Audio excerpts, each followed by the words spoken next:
So what do we find?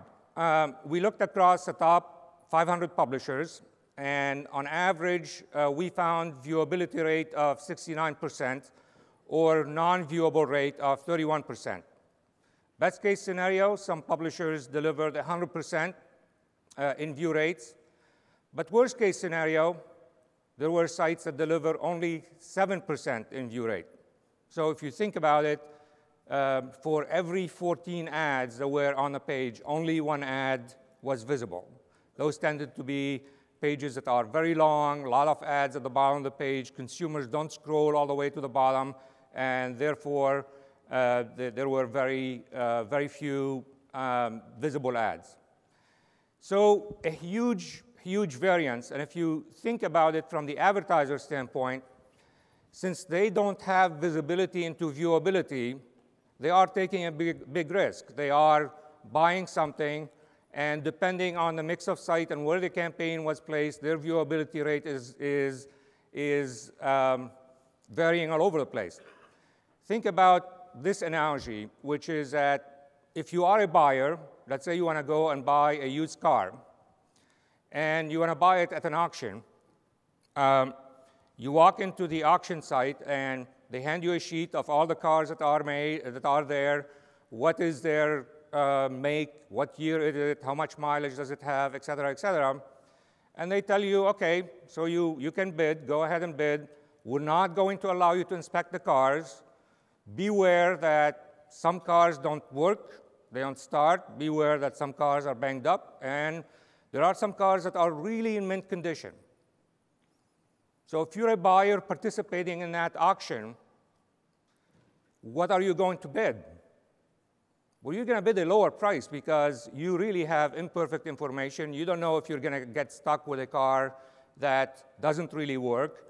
And risk aversion is such that you're going to bid below what you'd normally bid if you have really good information about the cars that you're likely to buy.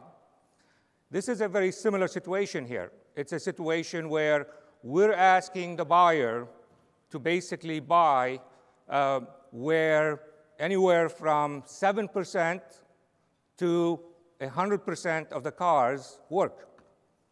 And naturally, we're essentially eating the risk premium as a publisher. We're eating the risk premium that the advertiser is going to discount in order to account for this uncertainty.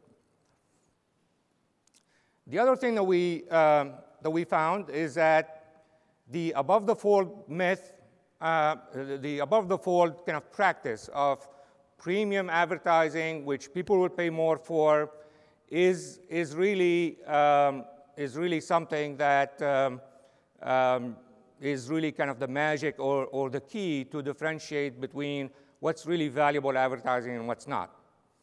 And what we found is that actually being above the fold doesn't necessarily guarantee viewability. In some cases, you have 100%, but in a lot of cases, actually, stuff above the fold was not visible. On the other hand, when we look at what happens below the fold, we saw viewability rates. That are in. Okay, I have an older version of the presentation. The viewability rate ranged from 3% to 67%. And for those ads, if an ad is actually guaranteed to be visible, or if I only buy an ad and I get charged for it if it is visible, to me, as a buyer or as a consumer, that ad delivers as much value as the ad above the fold. In fact, in some cases, it delivers more value because the dwell time on that ad below the fold is actually could be better than, let's say, a leaderboard. So the notion of the above the fold, below the fold as a cutoff that will magically determine what is really premium inventory versus non-premium or remnant inventory really doesn't hold water in terms of the value that the advertisers can get.